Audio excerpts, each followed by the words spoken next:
Right then, so we've got a basic bread recipe using yeast that I reserved back from a previous batch. Flour, either bread flour, spelt flour, I've got a mixture of the two here. Water, oil, and in the second part I will also put some salt in it as well, of course. So the first part, this is where we're going to take the yeast that's been reserved back, only half there because my sister-in-law to be, potentially, the brother's not proposed yet, has killed hers, so she's had half of mine. There we go. So whatever yeast I've got from a previous batch goes in. Is what I then do is put all of the water, so all of the water from the recipe, which in this case is a 1 loaf recipe, so that's 300 ml of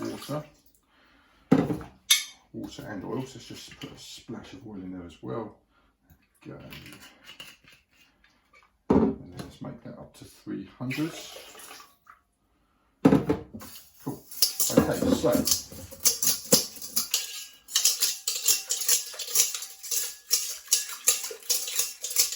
all of the water, all of the oil. I'm now just breaking that yeast down, sit in the fridge for a while so it has dried out.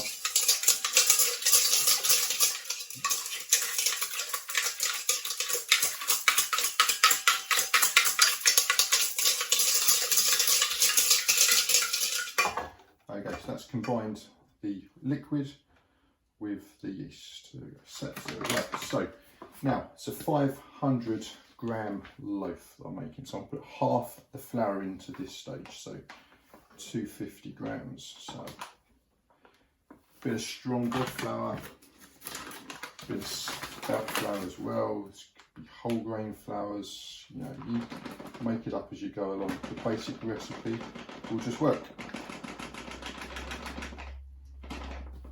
There we go, so 250 grams.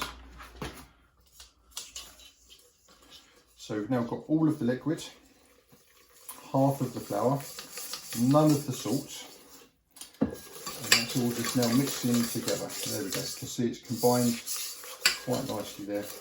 Okay, so now it's up to nature and temperature. The warmer it is, the faster that will grow. As it is, it's now, 2:45 in the afternoon, so sometime tomorrow I will then do the second stage of this, and I'll film that too if I remember, and cut these together. So good luck, recipe in the description. Right then, so next stage of the bread preparation. So it's now morning time. This has been rising since about 3 yesterday, so it's quite foamy, quite bubbly, and ready for the next stage. So what we're going to do now is put the rest of the flour in. So that's another 250 grams of flour. So that makes us up to a total of 500 flour. Just strong white bread flour going in this time. And the salt, just a couple of teaspoons of salt. Right, then we're just going to mix that in the food mixer with a dough hook.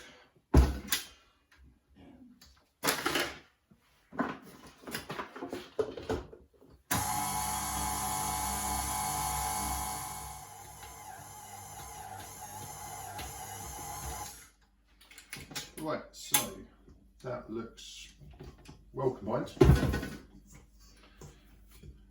looking smooth. The alternative would be to knead it by hand, of course, if you don't have the machine. Just a normal kneading action. It takes a few minutes, about 10 minutes by hand, 5 minutes in the machine, roughly. But you just want it to be coming out looking smooth and very well combined.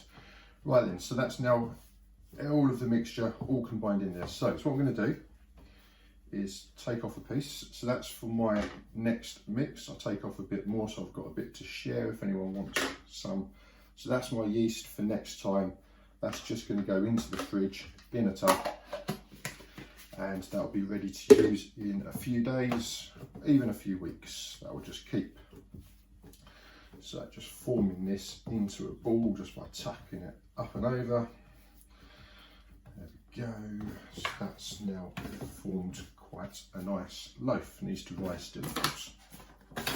Right, I'm just going to rise mine in a basket. Anything will do, even a tin, whatever you want to use. Just coating it, dusting it. Wholemeal flour for the coating in here is what I use. It could be any flour though. Could even be plain flour. It don't even have to be bread flour. Obviously not self-raising, I wouldn't imagine. But right then, so that's now all coated. My ball of dough will go in there and cover it up again.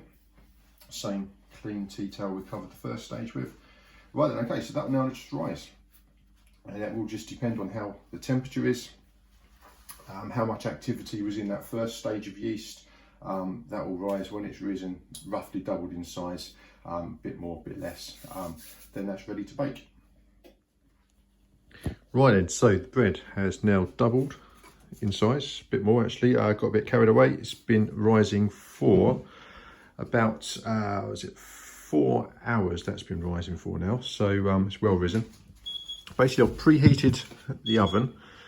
So on the highest gas mark it's got baking stone in there. You don't have to put a baking stone in there, just a heavy pan or something, or even just on a baking sheet would be fine.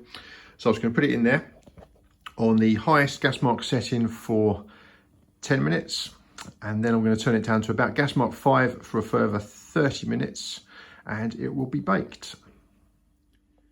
Right then, so there's the finished loaf. You can see the underside. Let's pop it over. Hollow sounding